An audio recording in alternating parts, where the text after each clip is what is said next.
You understand? So you giving me something else to believe in? Hey. Why can't we just look at it for what it is? Listen, because I don't want to look at it like it is. I know, that's why he giving you something to believe in. Because he know y'all don't want to look at it for what it is. Listen, if he had just came out and said, drug epidemic, the open epidemic, because it is very interesting to me, 216-578-1490, you can call and talk about anything you want to talk about, but have your pencil and paper ready, class, because this is the University of Common Sense. Listen, you might have your PhD, your doctorate degree, your bachelor's degree. What you got, Brittany? A bachelor's. Bachelor's degree. You might have all those degrees. Even a diploma. Even a diploma, absolutely right. But until you finish the University of Common Sense, you ain't got no sense. So with all your degrees, you need this one last degree, and we'll be giving them out after this period of time, the common sense degree. Now, here's my common sense degree. Get your pencil and paper out. Listen, I just told you about the drug epidemic, and I just told you about how it's sweeping the areas, suburbanites. All right. So here's the story. Y'all ready for this? Mm-hmm. Rural drug operation traced to city gang. Y'all hear what I said? Rural drug operation traced to city gang. All right? You understand?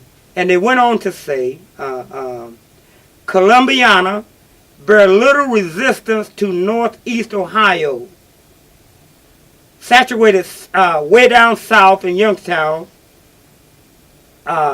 in Appalachia country, in the Steel Valley, close to Pittsburgh, but they are affected by Cleveland in many ways. Now get this, but a big city street gang called Down the Way found Columbiana to be fertile ground for peddling drugs smuggled in from Mexico, prosecutors said.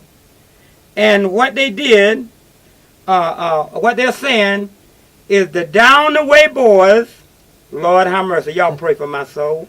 They're saying that the Down the Way boys, they arrested them all. Listen, I'm not for drug dealers, period. They supposed to be put away, but they're saying the down home, they're saying the Down the Way boys gang is responsible. They traced this to a city gang. In other words, what they did, let me make this very clear to you. What they did, DeWine and all of them, they made this massive sweep, and they came up with the Down the Way boys gang, and they arrested them all. Okay, mm-hmm. And so here's my point.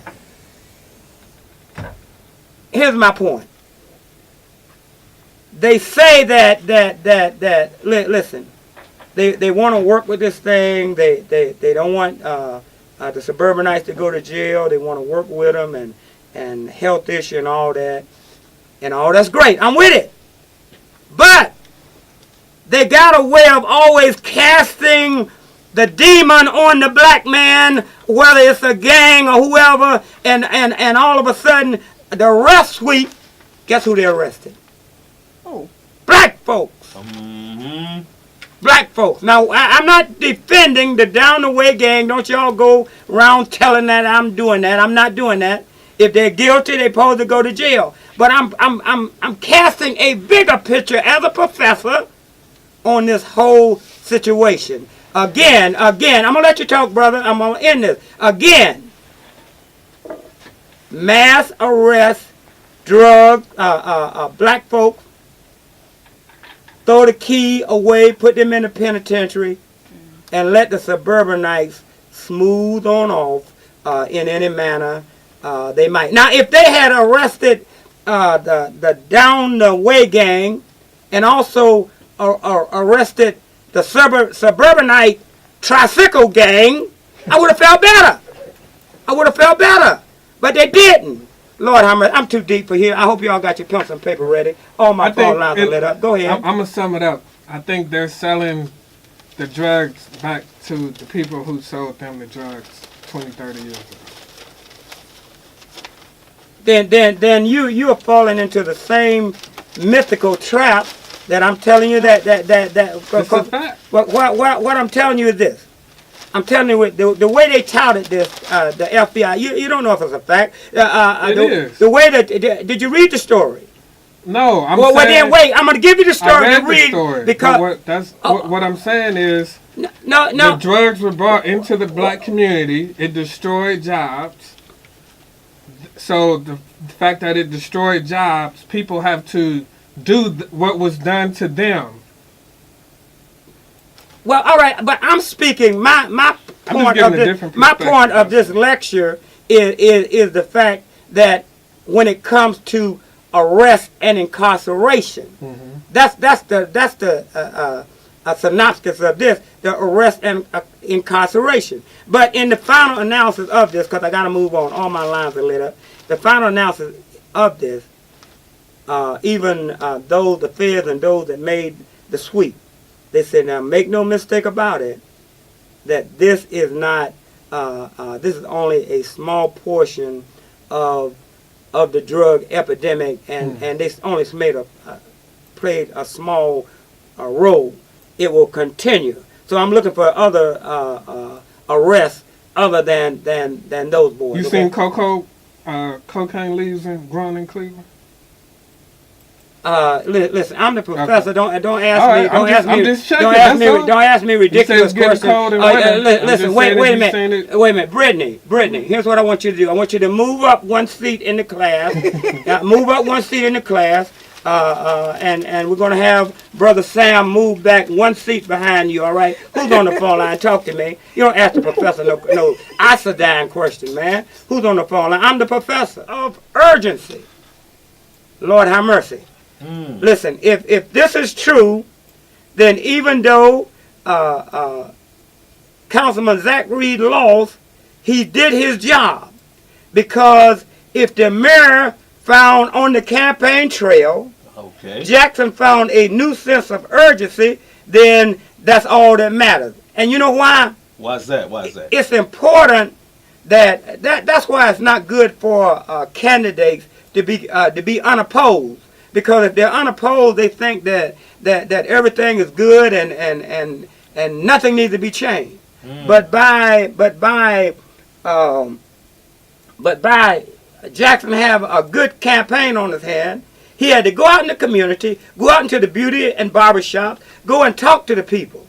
And he found out that the people were, the urgency that the people had as far as crime and poverty and all of this. You know what? It's amazing because Mayor Frank Jackson, he talks all the time. He lived right on Central Avenue. But the fact of the matter is, because you live in the hood and you get in your and you're protected in the hood and you get in your limousine and with your chauffeur and you drive out of the hood, that don't mean you're in touch with the hood. Ooh. So by him having this campaign, and he had to get out of the limousine and go into the barbershop and talk to the people, he found out that it wasn't all gravy in the hood. You understand? When he drove out of his central neighborhood and went up to his ivory tower in City Hall or wherever he went and talked to the big boys or his administrators, they all told him, oh, everything's all right. Oh, yeah, we got it controlled. And that's what he did. That's how he managed. He said, you go out there and deal with community relations, Blaine Griffin. You go over here and deal with this. I'm going to stay up here, and then y'all report back to me. And you know how they always going to report. Oh, boss, man, everything's all right. That's right. Boss, man, Art McCoy and them talking about crime, but crime is all right. Oh, don't worry about the poverty. We got eyes, and they're okay, boss. But he had to go out into the neighborhood, and when he went out into the neighborhood, oh, I believe you, Frank Jackson, when you say that you found a sense of urgency. In other words, you thought that you could be in here all this time and you could build up downtown and the people will be all right, the crime will be all right, the poverty will be all right, the abandonedness will be all right. They got time. But he found out that we didn't have time. He found out how devastated it was. He found out how people couldn't stand the crime. He found out all this. Oh, Frank Jackson, God touched your heart when you went out in the neighborhood and you found a sense of urgency. Or at least that's what you say. So let your words be your bond and come on to the hood and do what you got to say. Melanated Media News. You shout! I'm disappointed in you. I thought you would know better. This is clearly a PR move to restore hope into the people, which is what a politician is supposed to do. Is what he's not going to say anything after he just won. He has to say something to give you something to believe in. That's all that this is. I believe. I've been tricked before. I've been bamboozled before. But I believe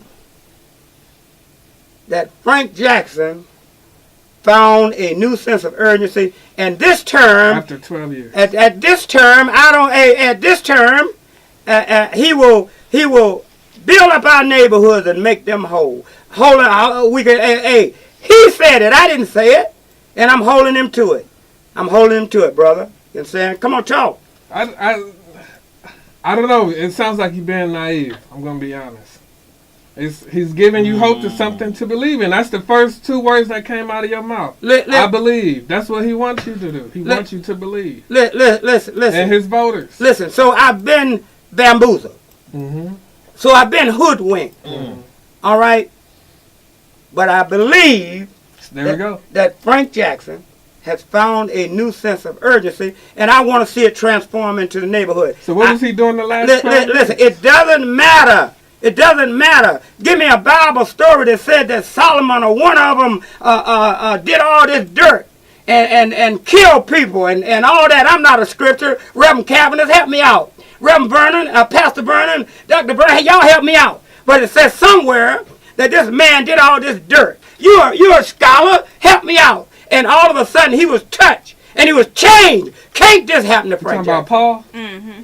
That's what we're talking about. Paul, all right, y'all help me out, scholars. You understand? So maybe Frank Jackson has been touched like Paul. Mm-hmm. You understand? So you giving me something else to believe in? Hey, why can't we just look at it for what it is? Listen, because I don't want to look at it like it is. I know, that's why he giving you something to believe in. Because he know y'all don't want to look at it for what it is.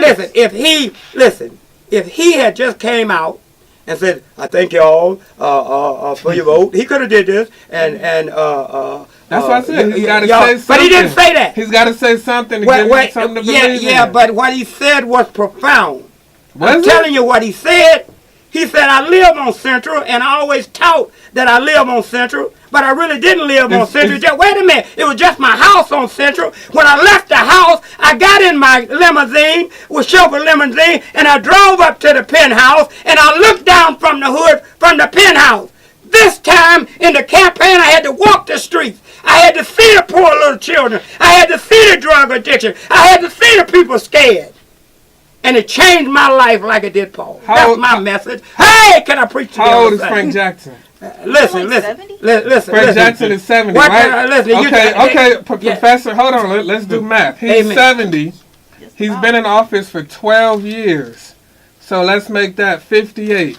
So for 58 years, he's been a Clevelander. He's been outside of office. He's been able to see everything that you just said. Oh, Reverend Cavanagh, you got I'm about to preach here. What's your preacher name? Pastor Campbell. Pastor Campbell, I'm about to preach here. Y'all remember the sermon of Paul. Oh, I'm a killer, a murderer, a thief, a liar. But he was changed. Yep. Or if Paul can be changed, Frank Jackson can be changed. Oh, hallelujah. Turn it up, boy. Pass the collection plate, Talking John.